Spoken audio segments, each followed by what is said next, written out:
Mahkamah Konstitusi mengabulkan gugatan terhadap Undang-Undang Nomor 2 Tahun 2002 tentang Kepolisian Republik Indonesia. Putusan ini membuat polisi harus mengundurkan diri atau pensiun jika ingin menduduki jabatan sipil. Dalam putusan yang dibacakan di Gedung Mahkamah Konstitusi pada Kamis siang, Hakim Konstitusi Ridwan Mansyur bilang, Pasal 28 ayat 3 Undang-Undang Polri punya substansi yang sama dengan Pasal 10 ayat 3 TAP MPR, yakni menegaskan anggota Polri hanya dapat menduduki jabatan di luar kepolisian setelah mengundurkan diri. Secara substansial, kedua ketentuan tersebut menegaskan satu hal penting, yaitu anggota Polri hanya dapat menduduki jabatan di luar kepolisian setelah mengundurkan diri atau pensiun dari dinas kepolisian. Artinya, apabila dipahami dan dimaknai secara tepat dan benar, tanda kutip mengundurkan diri atau pensiun dari dinas kepolisian adalah persyaratan yang harus dipenuhi oleh anggota Polri untuk menduduki jabatan di luar kepolisian. Amar putusan mengadili 1. Mengabulkan permohonan para pemohon untuk seluruhnya. 2. Menyatakan prase atau tidak berdasarkan penugasan dari Kapolri dalam penjelasan pasal 28 ayat 3 Undang-Undang Nomor 2 Tahun 2002 tentang Kepolisian Negara Republik Indonesia, Lembaran Negara Republik Indonesia tahun 2002 Nomor 2 tambahan Lembaran Negara Republik Indonesia Nomor 4168 bertentangan dengan Undang-Undang Dasar Negara Republik Indonesia tahun 1945 dan tidak mempunyai kekuatan hukum mengikat. 3. Memerintahkan pemuatan putusan ini dalam Berita Negara Republik Indonesia sebagaimana mestinya. Menanggapi putusan MK, Kadif Humas Polri Irjen Sandi Nugroho bilang Polri menghormati putusan MK dan akan menindaklanjuti serta mengkaji putusan itu. Atas putusan tersebut tentunya Polri akan menghormati semua putusan yang sudah dikeluarkan, dan saat ini Polri masih menunggu hasil resminya seperti apa, kemudian nanti akan dilaporkan kepada Bapak Kapolri, kemudian kita secara langsung akan menyampaikan tentang hasil putusan tersebut yang sudah diputuskan oleh MK pada hari ini. Tapi yang pasti bahwa kami belum menerima putusannya sampai dengan saat ini, tetapi polisi selalu akan menghormati putusan yang sudah ditetapkan oleh pengadilan. Sejumlah perwira tinggi Polri menduduki jabatan di luar kepolisian seperti kementerian dan lembaga. Di antaranya Komjen Ketut Suwardana, Irjen Kementerian P2MI, Komjen Joko Purwanto, Irjen Kementerian Kehutanan, Komjen M. Iqbal, Sekjen DPD RI, Komjen Puji Prasetyo Hadi, Irjen Kementerian ATR BPN, hingga Irjen Soni Sanjaya, Wakil Kepala BGN. Sementara itu, Menteri Sekretaris Negara Prasetyo Hadi menjelaskan putusan MK bersifat final dan mengikat, sehingga putusan itu adalah putusan akhir yang harus diterapkan. Jadi kita pelajari kan, tapi sebagaimana namanya putusan MK itu kan final and binding. Berarti pasti akan dijalankan gitu, Mas? Ya, iyalah sesuai aturan kan seperti itu. Akan meminta pejabat tersebut mundurkan diri dari Kementerian Lembaga Pak, yang polisi. Iya kan, kalau aturannya seperti itu kan. Sebelumnya, gugatan terhadap Undang-Undang Nomor 2 Tahun 2002 tentang Polri diajukan dua advokat Samsul Jahidin dan Christian Adrianusite. Keduanya menilai undang-undang tersebut multitafsir dan berpotensi terjadi penyalahgunaan kekuasaan pada penegak hukum. Tim Liputan, Kompas TV. Putusan MK sudah keluar dan bukan untuk diperdebatkan karena sifatnya final dan mengikat. Kami akan ulas bagaimana penerapan putusan MK terhadap larangan polisi aktif di jabatan sipil bersama penasihat ahli Kapolri Irjen Purnawirawan Arianto Sutadi. Selamat pagi Pak Arianto. Selamat pagi Pak Mario Pak di studio. Terima kasih Pak Arianto sudah bergabung di Dialog Sapa Indonesia Pagi, dan juga pengamat kepolisian ISES Bambang Rukminto. Selamat pagi Mas Bambang. Pagi. Mario. Terima kasih Mas Bambang dan Pak Arianto sudah bergabung di Dialog Sapa Indonesia Pagi pada hari ini. Saya duluan ke Pak Arianto. Pak Arianto, Pak Kapolri sudah memberikan tanggapan terkait dengan putusan MK ini atau belum Pak? Kalau saya belum dengar Pak Kapolri ya, tapi yang saya dengar baru Kadif Humas saja itu. Ya. Dan saya kira ya udah pasti Pak, gitulah tanggapannya, itu kan final and binding ya. Ya. Berarti kita harus melaksanakan perintah undang-undang. Bagi saya sebagai polisi ya, apalagi polisi itu dilihat kan apakah polisi itu sebagai lembaga, organ, atau polisi itu orang-orangnya, petugas polisinya, atau fungsinya. Itu saya lebih menyoroti kepada itunya. Kalau dari putusan ini saya lihat nanti saya akan memberikan tanggapan ya. Polisi itu adalah, kalau menurut Tribrata ya, pedoman hidup polisi itu adalah satu, abdi utama daripada nusa dan bangsa. Artinya sebagai abdi ya, pelayan masyarakat. Dua, negara yang utama, warga negara teladan. Artinya memberikan contoh keteladanan dalam mematuhi undang-undang. Yang ketiga, wajib menjaga ketertiban pribadi daripada itu profesionalisme kayak gitu. Jadi dengan adanya keputusan seperti ini, kemudian polisi tidak boleh di luar itu kalau tidak pensiun, itu tidak ada pengaruhnya apa-apa bagi kami, menurut saya ya.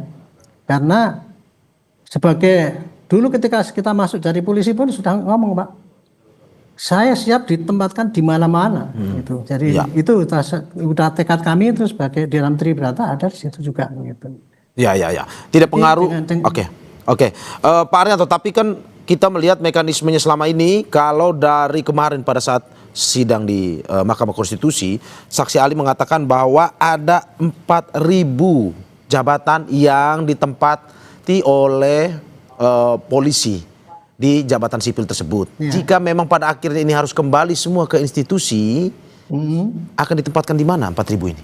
Oh, kalau saya sih nggak bingung, Pak. Wong itu polisi itu masih kurang orang banyak. Contohnya bahwa polisi itu kurang petugas yang banyak ya.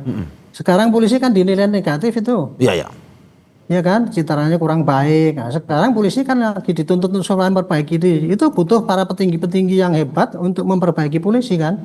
Nah, untuk transformasi itu, saya kemarin mengajukan perbaikan polisi seluruh Indonesia itu dengan cara melaksanakan perbaikan-perbaikan poin-poin yang dikurangi itu yang dinilai negatif. Karena kemarin ada 9 poin itu. Perbaikan di bidang pelayanan, pengawasan, kemudian hedonis, di bidang impunitas, kemudian apalagi banyak, ada 9 poin yang harus diperbaiki itu, Pak.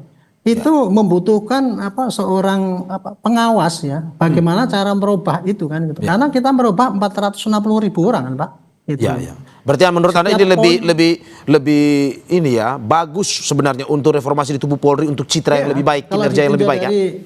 Kalau ditinjau dari lembaga polisi, menurut saya dengan pengembalian ke polisi kembali, kita nggak akan bingung itu ditaruh di mana, karena sekarang ini kebetulan polisi lagi membutuhkan para petinggi-petinggi ataupun pejabat yang hebat-hebat untuk memperbaiki polisi. Jadi itu malah menurut saya itu mempercepat proses daripada transformasi polisi yang diharapkan oleh rakyat itu. Sementara ini ya gitu. Jadi saya ke Mas Bambang. Mas Bambang, bagaimana Anda melihat dari kata Pak Arianto, ini sesuatu yang baik sebenarnya untuk kinerja polisi ke depan? Polisi membutuhkan orang-orang profesional untuk memperbaiki polisi sendiri. Harapannya memang demikian ya. Tapi kalau kita melihat di struktur kepolisian ini jabatan-jabatan itu kan terbatas.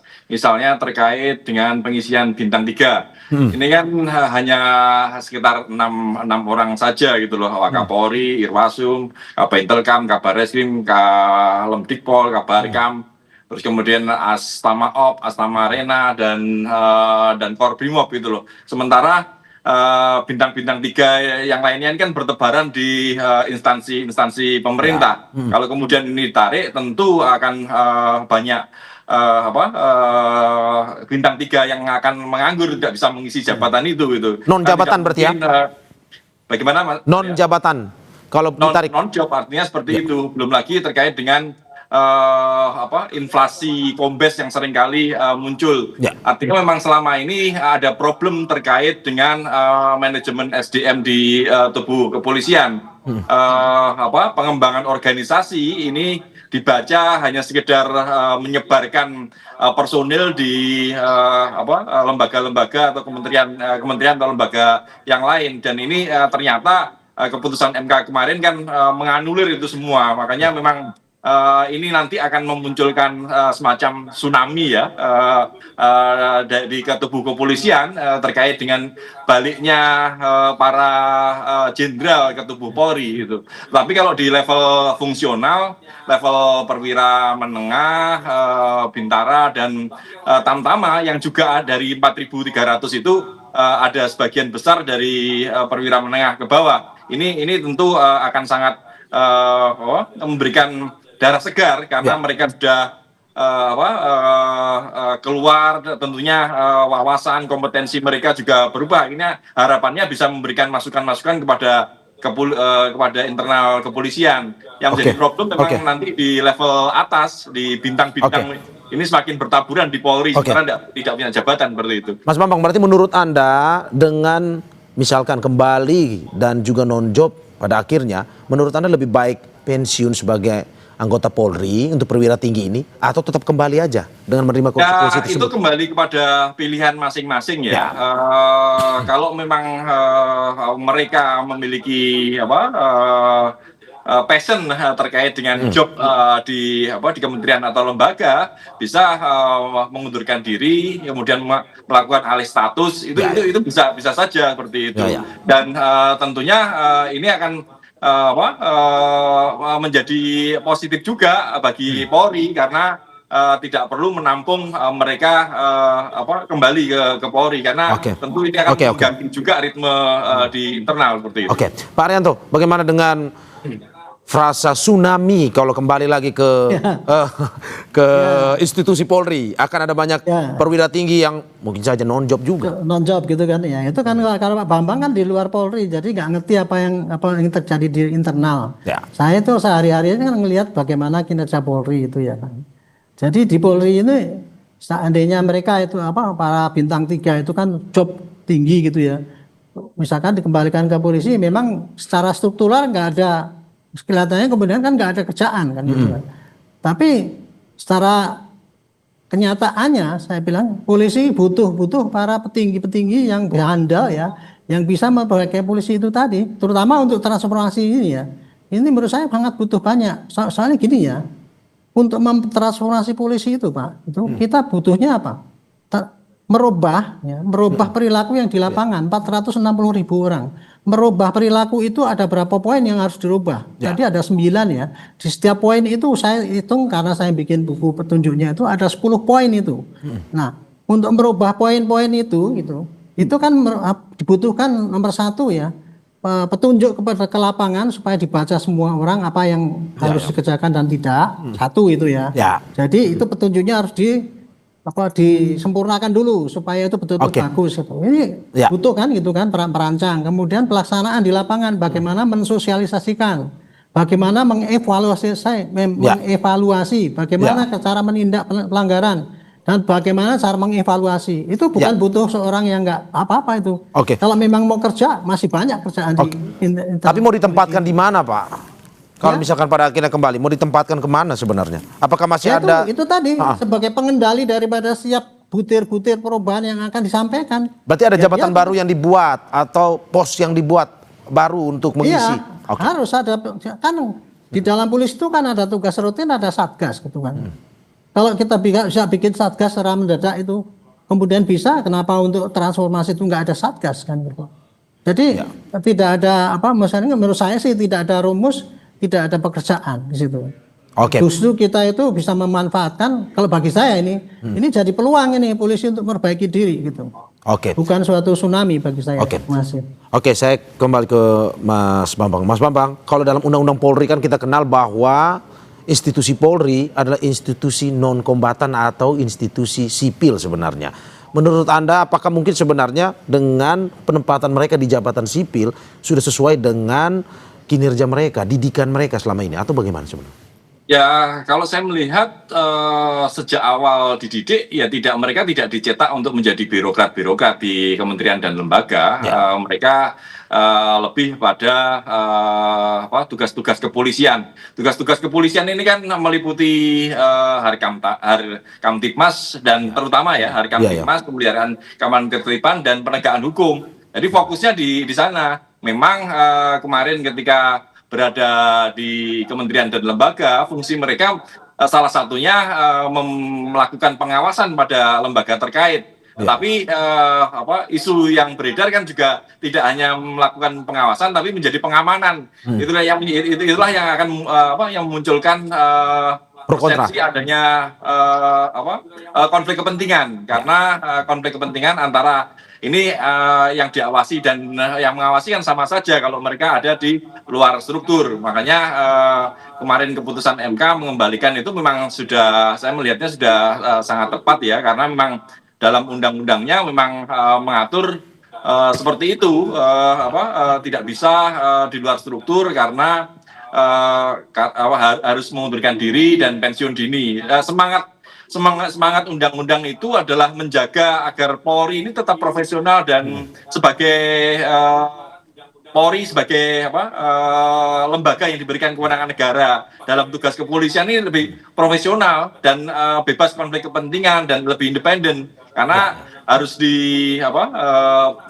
disadari bahwa Polri ini adalah aparatur negara, bukan aparatur pemerintah. Meskipun sama-sama di sipil, tapi harus dicatat itu tadi, harus digarisbawahi bahwa Polri ini adalah aparatur negara, bukan aparatur pemerintah. Bahwa Polri mendukung pemerintah itu dalam melaksanakan tugas-tugasnya itu dalam rangka sebagai aparatur negara gitu loh. Ini memang sesuatu yang masih sulit dipahami karena perbedaannya memang sangat tipis antara aparatur negara, aparatur pemerintah, atau dalam tanda kutip aparatur kekuasaan seperti itu. Makanya keputusan MK ini merubah mindset tersebut gitu, dan harus dan ini harus disadari oleh kawan-kawan kepolisian. Mas Bambang, kalau kita melihat dalam sidang kemarin, dari alasan penggugat adalah karena banyak anggota polisi aktif yang menduduki jabatan, ada kepala BNN, ada BSSN, BNPT, KPK. Menurut Anda dengan eksodus yang hasil putusan ini, perpindahan kembali ke institusi Polri ini, apakah akan mengganggu sebenarnya apa yang telah dilakukan selama ini di institusi sipil tersebut, atau bagaimana sebenarnya? Ya, sedikit ada goncangan juga ya.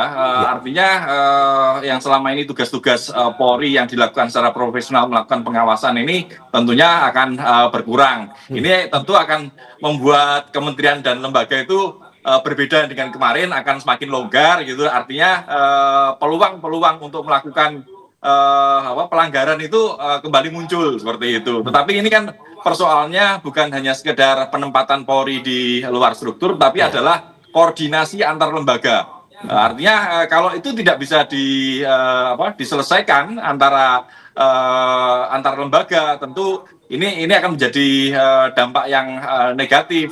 Tetapi bagaimanapun juga masing-masing harus profesional, ego sektoral itu harus dihilangkan, dan pucuk pimpinan antar lembaga inilah yang harus memastikan bahwa koordinasi kerja itu tetap berjalan dengan semestinya, seperti itu. Oke, saya kembali ke Pak Arianto. Pak Arianto, bagaimana Anda melihat bahwa ada beberapa institusi sipil yang selama ini sudah menjadi bagian dari Polri atau selalu dipimpin oleh anggota Polri, pada akhirnya harus kembali lagi ke institusi Polri, terutama seperti BNN, BNPT. Mohon maaf ya kalau saya mungkin salah memaknainya ya. Keputusan daripada MA kemarin itu kan hanya bunyinya tidak boleh polisi yang aktif kemudian bertugas di tempat lembaga yang lain gitu kan.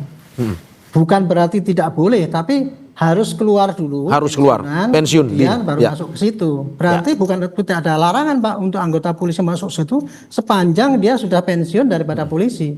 Nah, otomatis besok seandainya ini BNN misalnya tuh, ya paling tinggal yang sekarang masih dinas itu ya suruh pensiun, kemudian mau boleh ke situ kalau memang dia maunya ke situ. Ini efek daripada ini kan kepada anggota ya Pak, itu nanti harus milih itu nanti apakah berhenti dari polisi atau kemudian tetap di situ. Itu nomor satu. Sehingga bagi saya tidak ada kekhawatiran lembaga-lembaga lain yang memang dibutuhkan adanya figur polisi itu akan kehilangan figur polisi di situ. Saya ingin menyampaikan ya, penugasan polisi di luar lembaga ini itu ada positifnya, ada negatifnya.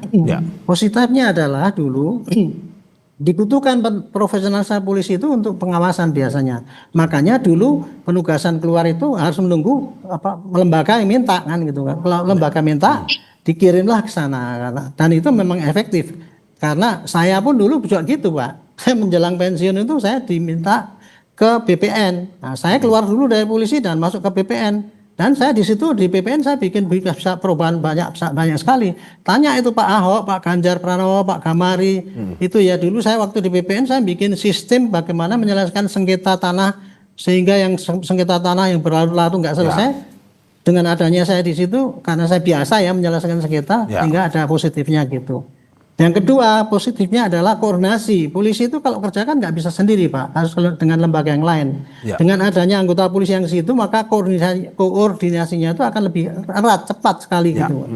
Itu hanya sayangnya ada negatifnya juga kalau ada polisi masuk ke situ itu seakan-akan kan menutup karir daripada orang yang sudah dari kecil ada di situ gitu sehingga itu. Jadi sipil ya, jabatan sipil itulah itu ya. Kondisinya ya. Gitu. Jadi kalau saya melihatnya seperti itu. Jadi bagi saya ini bukan barang susah ini. Karena tinggal suruh pilih kalau mau berhenti kemudian masuk atau kembali ke polisi gitu. Saya terakhir ke polisi di situ. Saya terakhir ke Mas Bambang, bukan barang susah kalau kata Pak Arianto, transisi kalau kata Pak Yusri butuh transisi waktu. Apa yang harus disiapkan? Singkat saja Pak, terakhir. Ya satu kesiapan mental ya kepada untuk anggota. Ini memang ada sebuah perubahan yang sangat drastis karena 10 tahun ini mereka dalam zona nyaman untuk bisa di luar lembaga di luar Polri seperti itu. Makanya kesiapan mental yang seperti disampaikan Pak Arianto tadi, mereka harus siap mental untuk memilih tetap di dalam Polri atau mengundurkan diri atau pensiun dini itu tadi dan kemudian bertugas di kementerian atau lembaga lain. Itu satu terkait dengan personil, terkait dengan organisasi ya Polri harus segera mempersiapkan pengembangan organisasinya kemana mereka nanti ditampung, job-job apa saja yang harus disiapkan untuk mereka karena tentu itu sangat berpengaruh pada kinerja mereka nanti yang sudah kembali ke Polri. Oke.